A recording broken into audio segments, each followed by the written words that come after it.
You must have seen his iconic photos, especially one with James Dean, but did you have any knowledge of Dennis Stock before you made the film? No, and when I started looking at, I mean, a lot of his photos, even of his photos of hippies and stuff, that they're so famous, and for some reason Dennis Stock even when you ask photographers about him, his name is just not that famous, which is incredible considering how famous his work is. But yeah, I hadn't heard of him before. Did you study him a lot? Do you think it was necessary to get to know him that way, or did you want to sort of create him just from scratch, make him your Dennis Stock? To be honest, there was this one video which Anton's friend had made a documentary about Dennis Stock, and he interviewed him, and they just gave me the uncut version of this interview, and I watched it so many times because it was in between the takes. He didn't stop recording, and it was how Dennis was reacting to the guy who was interviewing him. He was so rude and just it was just astonishing, how and the guy was speaking so nice to him, and I learned a lot from that. Because I think Dennis really harboured these resentments that he had when the movie's set for his entire life, and I talked to his son Rodney about it as well. He was a very kind of he had he had a massive chip on his shoulder about stuff, and I thought it was quite interesting. When you play someone who's lived, does it put more of a responsibility on your shoulders, do you think, or can you just go about it as with any part? In some ways. I mean, I definitely felt more responsibility after I'd met his son, because it was very raw to his son still, their relationship, and I didn't want to just fake some kind of happy ending or anything. I just thought that's kind of cruel. Yeah, I mean, at the end of the day, you are interpreting it however you want. I mean, it's whatever you find interesting in the story, really. Yeah, I mean, you do have some kind of responsibility. What is it that you thought was interesting in the story that made you want to do it? I mean, I just connected. There's a strange kind of parallel, I think, in some ways between photography and acting and that kind of career where you're totally dependent. Well, the Dennis Stock's kind of photography where you're taking photos of famous people, basically, I don't know. Just when you're taking photos of people, interesting, he's not always taking photos of landscapes, for instance. An actor, you're dependent on the material and the opportunity to act, and how frustrating that is. And I think it was quite interesting to explore that in Dennis. And also there's another part of Dennis where he felt he was so inhibited that it actually inhibited his work as well, his inhibitions as a person. And I kind of related to that a little bit. Some photographer friends of mine are very sensitive to how people who play photographers on films treat the camera. Mm-hmm. How did you go about it? Because Anton said he gave you one to sort of the camera becomes part of your body almost. Yeah. The Leica which I have in the movie, I was using that a lot. And you do, if you're walking around and you have it, I mean, I basically took it around everywhere for about 3 months before. It's a strange thing that happens. You kind of, for one thing, you become incredibly protective of it, mainly because it was so expensive, and I kept thinking I was going to lose it all the time. But it also gives you a kind of strange power trip. You have purpose walking into anywhere in the world, and I sort of understood why Dennis was. You can see it in the photos of him.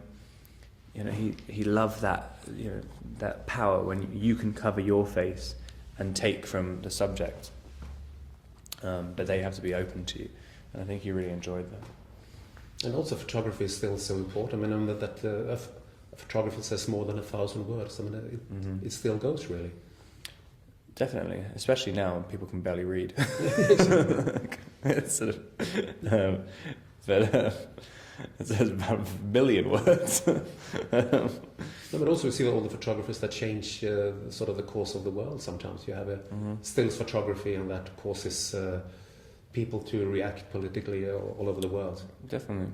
And even, it's interesting what causes such a massive thing as well, because I mean, in this story, the James Dean photographs have probably been seen by more people than James Dean's movies, and people will look at the photographs, and it's like they're so brainwashed, and because basically the Moody New Star thing, which Dennis Stock took, is a PR campaign with the studios saying like that's how they wanted to promote him, and it just worked so well that like a whole generation of kids are saying like I'm conflicted too, like I'm not like my parents, I want to be something different, and this is the face of it. But it was completely manipulated. I mean, it was like and people still connect to those photos now, and it still represents a certain element of disaffected youth, which is crazy, because he was just, I mean, literally just taking a photo of some guy walking down the street.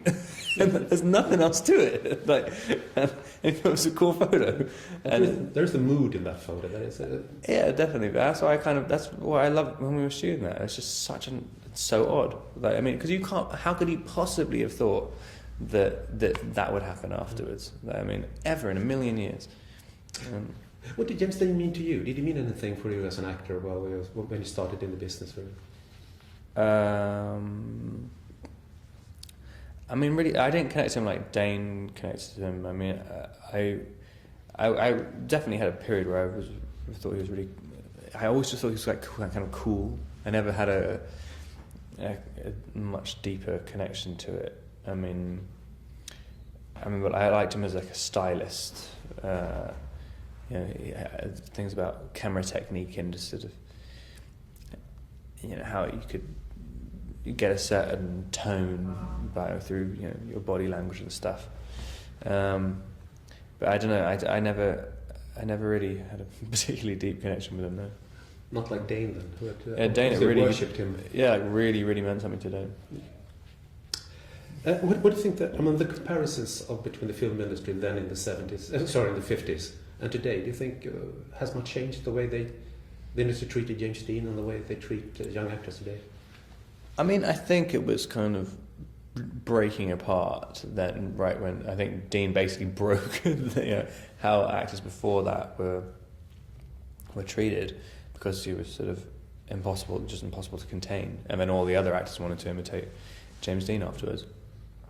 But I think people can still get caught. You're not officially contracted to a studio, but you can get blacklisted just as easily. I mean, if you piss off the wrong person, you're done immediately.